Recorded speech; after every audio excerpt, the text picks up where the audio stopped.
Hoy vamos a leer Entrevista con el vampiro. Crónicas vampíricas 1.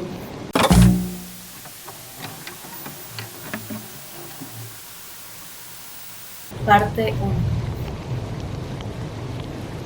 Ya veo, dijo el vampiro, pensativo, y lentamente cruzó la habitación hacia la ventana.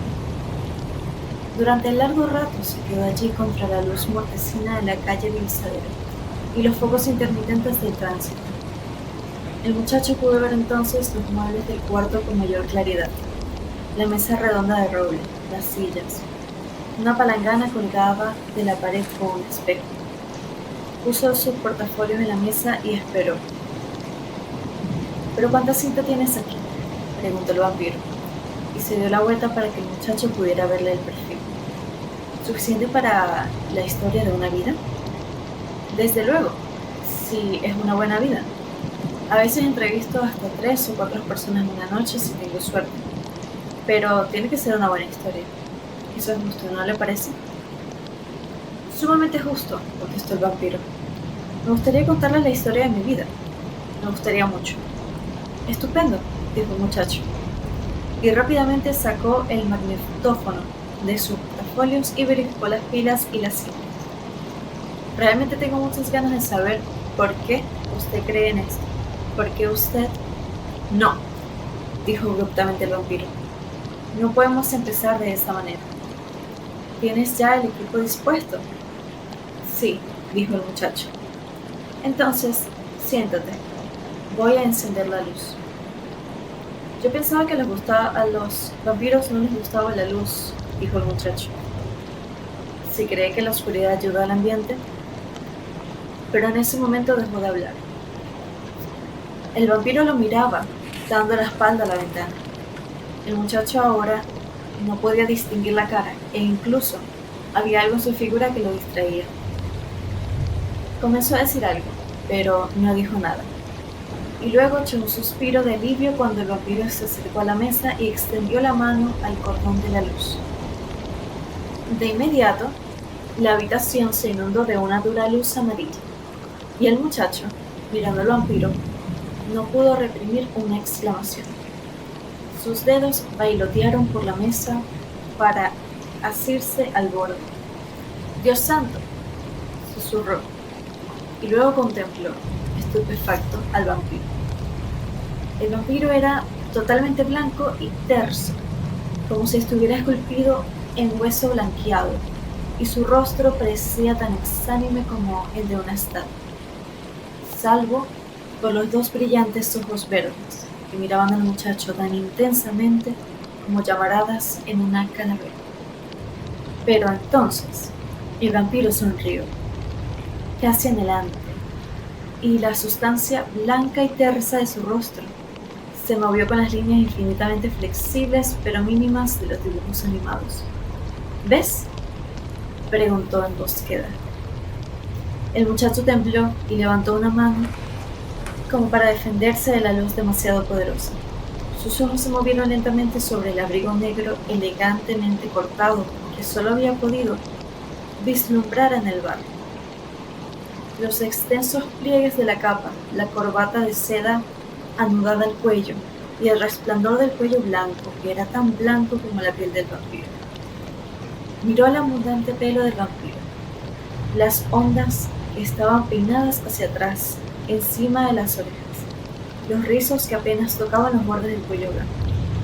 «Bien, ¿aún me quieres entrevistar?», preguntó el vampiro. El muchacho abrió la boca antes de poder contestar. Movió afirmativamente la cabeza. «Sí», dijo por fin. El vampiro tomó asiento lentamente frente a él, e inclinándose le dijo cortés, confidencialmente: «No tengas miedo, simplemente haz funcionar las cintas». Y luego se estiró por encima de la mesa. El muchacho retrocedió y le corrió el sudor a ambos lados de la cara. El vampiro le agarró un hombro con una mano y le dijo: «Créeme, no te haré daño». Quiero esta oportunidad. Es más importante para mí de lo que te puedes imaginar. Quiero que empieces. Retiró la mano y se sentó cómodamente, esperando. El chico tardó un momento en secarse la frente y los labios con un pañuelo, en tartamudear que el micrófono estaba listo, en apretar los botones y decir que el aparato ya funcionaba. «Usted no siempre fue un vampiro, ¿verdad?», preguntó. «No», contestó el vampiro. «Era un hombre de 25 años cuando me convertí en un vampiro, y eso sucedió en 1791.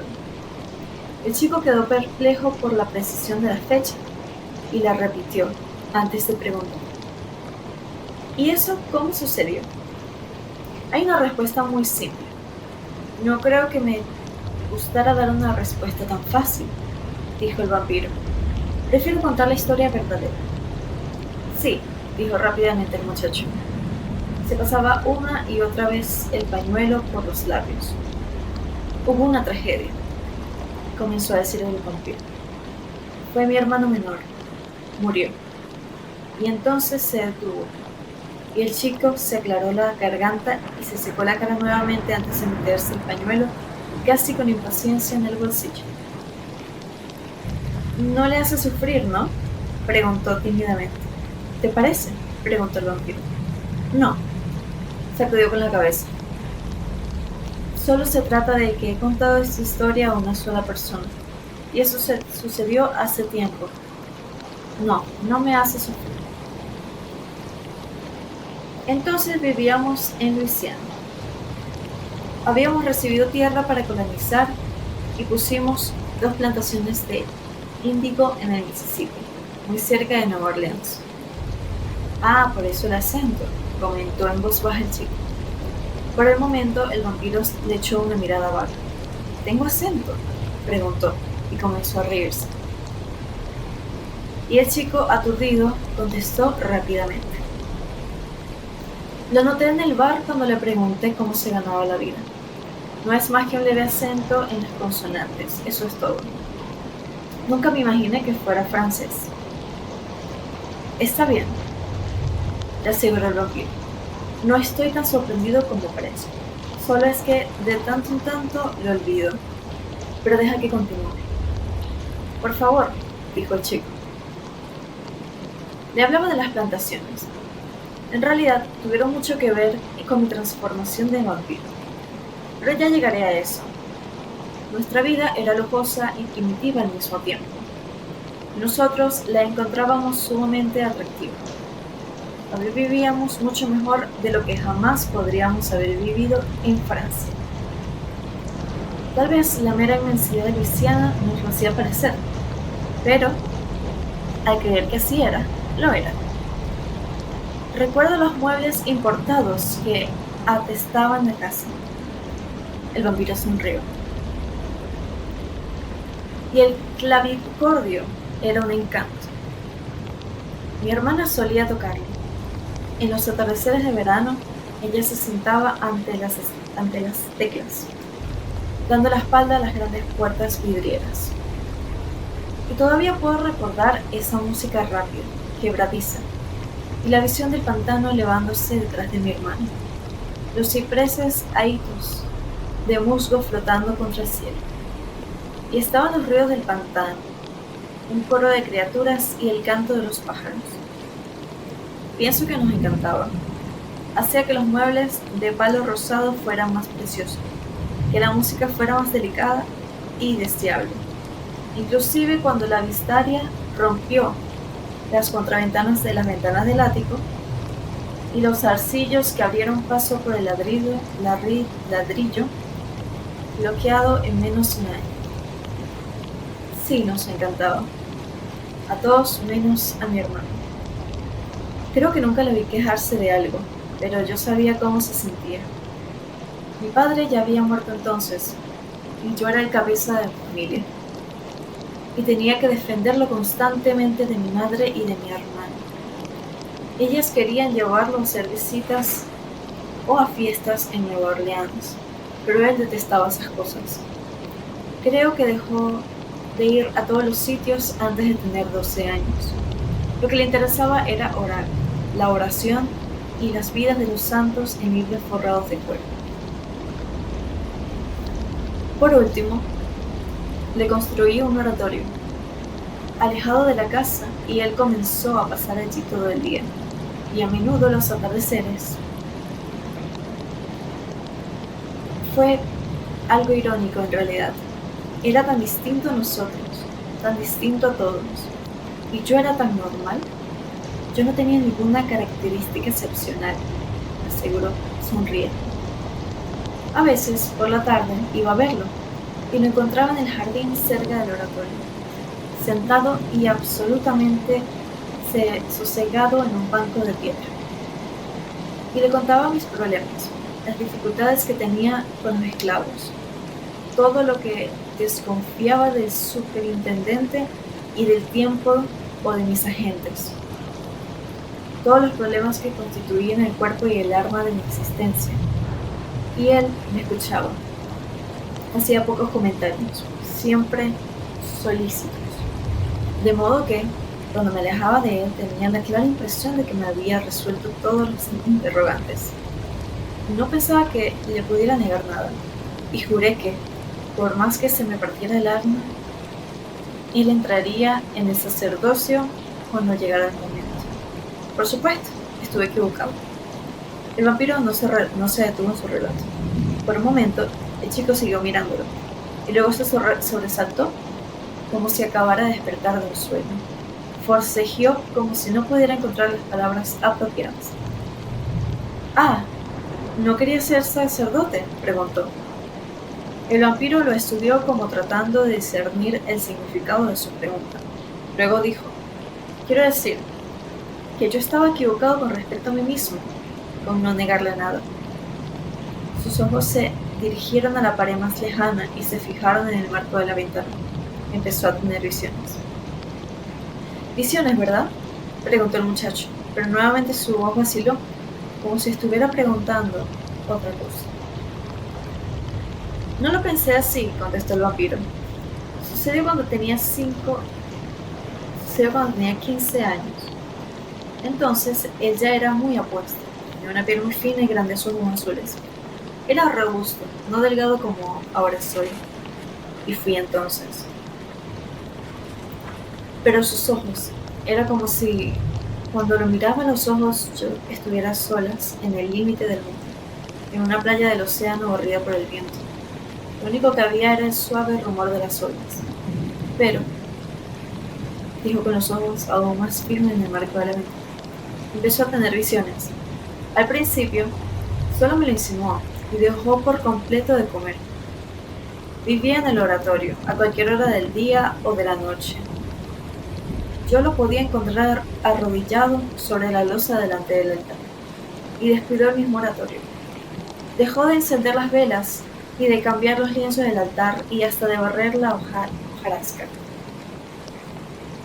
Una noche me alarmé seriamente, cuando me quedé al lado del rosal mirándolo, durante toda una hora, en la que jamás movió las rodillas, ni jamás bajó los brazos, que tenía estirados, formando una cruz. Todos los esclavos pensaban que estaba loco, dijo el vampiro, y alzó el entrecejo como interrogándose. Yo estaba convencido de que solamente se trataba de fanatismo, que en su amor a Dios quizás había ido demasiado lejos. Entonces me contó de sus visiones. Santo Domingo y la Virgen María lo habían ido a ver al oratorio. Le habían dicho que tenía que vender sus propiedades en Luisiana, todo lo que poseía, y utilizar ese dinero para hacer en Francia la obra de Dios. Mi hermano iba a ser un gran dirigente religioso e iba a devolver su antiguo fervor al país y cambiar el curso de la batalla contra el ateísmo y la revolución. Por supuesto, no tenía dinero propio. Yo debía vender nuestras plantaciones y nuestras casas en Nueva Orleans y entregarle el dinero.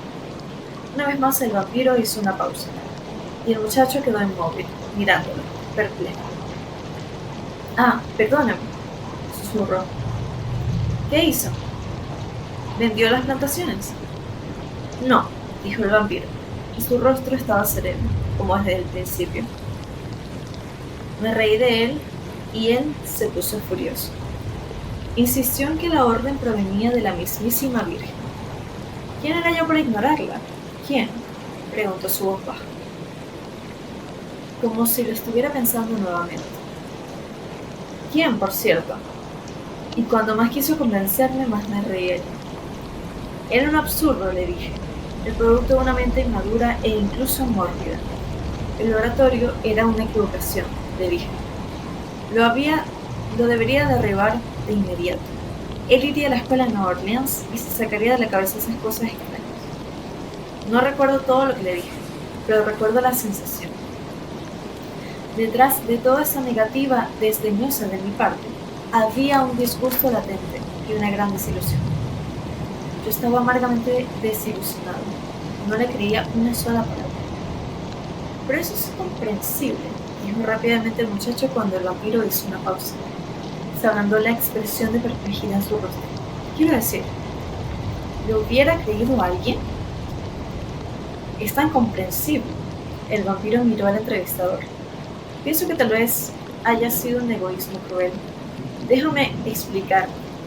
Yo adoraba a mi hermano, como ya te dije, y a veces creía que era un santo viviente. Lo alenté en sus oraciones y meditaciones, y como te dije, estaba dispuesto a lo que fuera de mi lado para que entrara en el sacerdocio. Y si alguien me hubiera contado de un santo, o Ars, o en Lourdes, que tenía visiones, le habría creído. Yo era católico. Creía en los santos, encendía velas delante de sus estatuas de mármol en las iglesias. Conocía sus imágenes, sus símbolos, sus nombres, pero no lo creí. No en mi hermano. No solo no creí que estuviera viendo visiones, no lo pude considerar posible un solo instante. Ahora bien, ¿por qué? Porque era mi hermano. Podía ser santo, podía ser extraño, pero Francisco de Asís no. Mi hermano no. Mi hermano no podía hacerlo. Eso es egoísmo. ¿Te das cuenta? El entrevistador lo pensó antes de contestar y entonces asintió con la cabeza y dijo que sí. ¿Qué pensaba que sí era? Quizá tenía visiones, dijo el vampiro. Entonces, usted no afirma saber ahora si las tenía o no. No, pero sé muy bien que jamás vaciló un segundo en sus convicciones. Eso lo sé, y lo sabía entonces, esa noche, cuando salió de mi habitación furioso y dolorido. Jamás vaciló un instante, y a los pocos minutos estaba muerto. ¿Cómo? Preguntó el entrevistador. Simplemente traspasó las puertas vidrieras, salió a la galería y se quedó un momento en lo alto de las escalinatas de ladrillo. Entonces se cayó. Estaba muerto cuando llegó al fondo, con el cuello roto, dijo el vampiro. Y se sacudió la cabeza con consternación, pero su rostro aún estaba sereno. ¿Usted lo vio caer? Preguntó el chico. ¿Perdió pie? Yo no lo vi, pero dos sirvientes lo vieron. Dijeron que levantó la vista, como si acabara de ver algo en el cielo, y entonces todo su cuerpo se adelantó, barrido por el viento. Uno de ellos dijo que estaba a punto de decir algo cuando cayó. Yo simplemente pensé que iba a decir algo, pero en ese preciso momento me di cuenta y di la espalda a la ventana. Yo estaba de espaldas cuando oí el ruido. El vampiro echó una mirada al magnetófono. No pude perdonármelo, me sentía responsable de su muerte, dijo. Y todos los demás también parecieron pensarlo. Pero, ¿cómo pudieron pensarlo? Usted dijo que hubo gente que no lo vio caer. Que lo vio caer. No fue una acusación directa, simplemente sabían que había sucedido algo desagradable entre nosotros, que habíamos discutido minutos antes del accidente. Los sirvientes nos habían oído, mi madre nos había oído. Mi madre no dejaba de preguntarme lo que había sucedido y por qué mi hermano, que era tan tranquilo, había estado gritando. Luego mi hermana se sumó al interrogatorio y, naturalmente, yo me negué a dar razones. Me negué a decir nada. Estaba tan amargamente sorprendido y me sentía tan miserable que no tuve paciencia con nadie. Solo tomé la vaga decisión de que nadie se enterara de sus visiones. No sabrían que, al final, en vez de convertirse en un santo, se había transformado solo en un fanático. Mi hermana se fue a la cama en vez de ocuparse del funeral. Y mi madre dijo a todo el vecindario que algo espantoso había sucedido en mi cuarto y que yo no lo quería contar a nadie. Hasta la policía me interrogó, debido a mi propia madre. Por último, vino a verme el cura y exigió saber lo que había pasado. No se lo dije a nadie, solo fue una discusión, dije. Yo no estaba en la galería cuando se cayó, contesté. Y todos me miraron como si hubiera matado. Y yo sentí que lo había matado. Me senté en la sala al lado de su ataúd, pensando, lo he matado. Lo miré a la cara hasta que aparecieron manchas delante de mis ojos y casi me desmayé. Se había destrozado la nuca en el pavimento y su cabeza tenía una forma extraña sobre la almohada. Me obligué a contemplarla, a estudiarla, simplemente porque casi no podía soportar el dolor, y el dolor a pobredumbre. Y sentí la tentación, una y otra vez, de abrirle los ojos. Todos estos eran pensamientos e impulsos demenciales.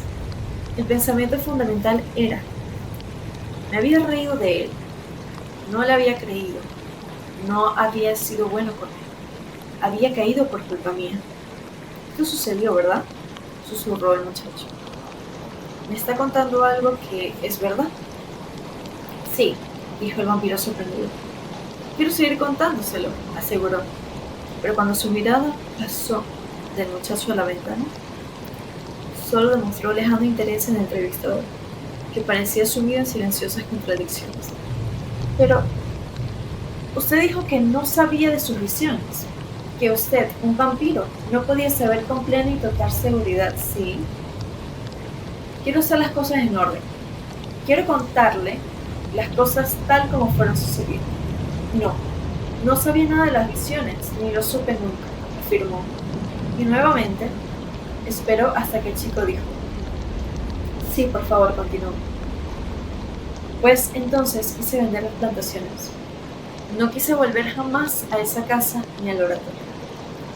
Finalmente las alquilé a una agencia que las trabajaría por mi cuenta y me administraría las cosas, de modo que nunca tendría necesidad de ir allí. Y llevé a mi hermana y a mi madre a una de las casas en Nueva Orleans. Por supuesto, no podía escapar ni por un instante de mi hermana. Únicamente podía pensar en su cuerpo pudriéndose bajo tierra. Estaba aterrada en el cementerio de San Luis de Nueva Orleans, y yo hacía todo lo posible por evitar tener que traspasar esa entrada, pero aún pensaba en él constantemente, borracho o sobrio. Veía su cuerpo en el ataúd y no lo podía soportar. Una y otra vez soñé que él estaba arriba de esa escalinata y que lo tomaba del brazo. Él hablaba con bondad.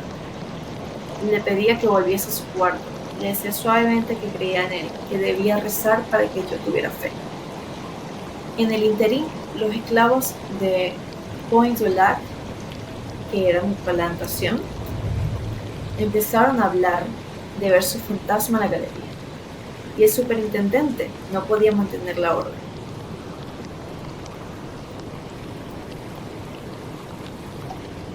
La gente de la sociedad le hacía preguntas ofensivas a mi hermana sobre el incidente, y ella se opuso histérica. Simplemente pensó que debía reaccionar de esa forma y lo hizo. Yo bebía todo el tiempo, y estaba lo menos posible en casa. Vivía como un hombre que quería morir, pero no tenía el valor de matarse. Caminaba sola por las calles y los callejones de los negros. Me caía al suelo en los cabarets. Me negué 2 veces a batirme en duelo, más por apatía que por cobardía. Y verdaderamente deseaba que me asesinasen. Y entonces fui atado. Pudo haber sido cualquiera. Y yo presentaba una invitación abierta a marineros, ladrones, maniáticos, a cualquiera. pero se trata de un vampiro. Me atrapó a unos pasos de mi casa una noche y me dejó dándome por muerto, o así lo pensé. ¿Quiere decir que le chupó la sangre?, preguntó el muchacho. Sí, se rió el vampiro. Me chupó la sangre. Así se hace. Pero usted vivió, dijo el joven. Usted dijo que lo dejó dándolo por muerto. Bueno, me desangró casi hasta el punto de la muerte, lo que para él era suficiente. Me pusieron en cama tan pronto como me encontraron. Confundido y realmente ignorante de lo que había sucedido, supongo que pensé que la bebida al final me había producido un ataque. Ahora esperaba morirme y no tenía interés de comer, beber ni hablar con el médico. Mi madre mandó a buscar al sacerdote.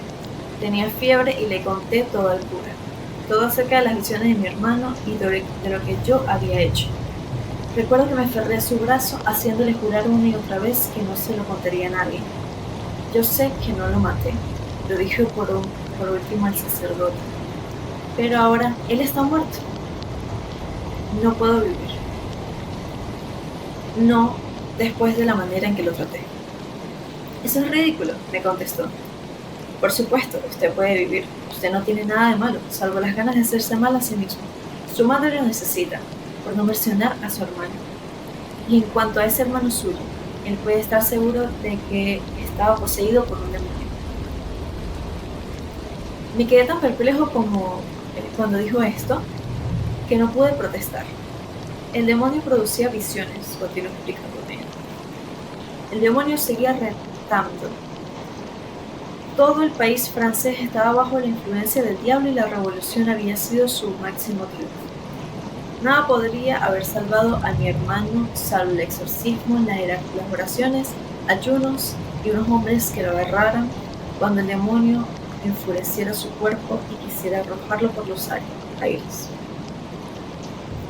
El demonio lo empujó por las escaleras. Es algo perfectamente evidente, dijo. Usted no habló con su hermano en esa habitación, usted habló con Satán. Pues bien, eso me enfureció. Antes yo creía que había llegado a un límite, pero no es así. Continuó hablando del demonio, del vudú entre los esclavos y los casos de posesión en otras partes del mundo. Yo perdí el dominio de mí mismo, destrocé la habitación y casi lo maté. Pero sus fuerzas, el vampiro, dijo el chico. Yo estaba fuera de mí, me explicó. Había cosas que no podía haber hecho en mi estado normal. Ahora la escena confusa, pálida, fantástica. Pero recuerdo que la saqué de la puerta de atrás de la casa, le hice cruzar el patio y le golpeé la cabeza, hasta que casi lo mato contra la pared de ladrillos de la cocina. Cuando al final me calmé y estaba casi tan exhausto como la muerte, me desangraron. Los imbéciles. No podía decir otra cosa. Fue entonces cuando concebí mi nuevo ego. Quizás lo había visto reflejado en el cura. Su actitud de desprecio ante mi hermano reflejó la mía propia. Su crítica inmediata y vacua sobre los demonios, su negativa al concebir siquiera la idea de que la santidad la había pasado tan cerca. Pero creía en la posesión del demonio. Esa es una idea mucho más mundana, dijo el vampiro de inmediato. La gente que deja de creer en Dios o en la bondad sigue creyendo en el demonio. No sé por qué. No sé muy bien por qué. El mal siempre es posible y la bondad es eternamente difícil. Pero debes comprender, la posesión en realidad no es otra manera de decir que alguien está loco. Así era como pensaba ese cura. Estoy seguro de que había alumbrado a la locura. Tal vez se había colocado directamente encima de una locura rampante y la había proclamado como una posesión. No tienes que ver a Satán cuando se le exorciza, pero para estar ante la presencia de un santo, creer en el santo, ha tenido una visión. No, es egoísmo, es nuestra negativa. Es nuestra negativa a creer que puede suceder a nuestro lado.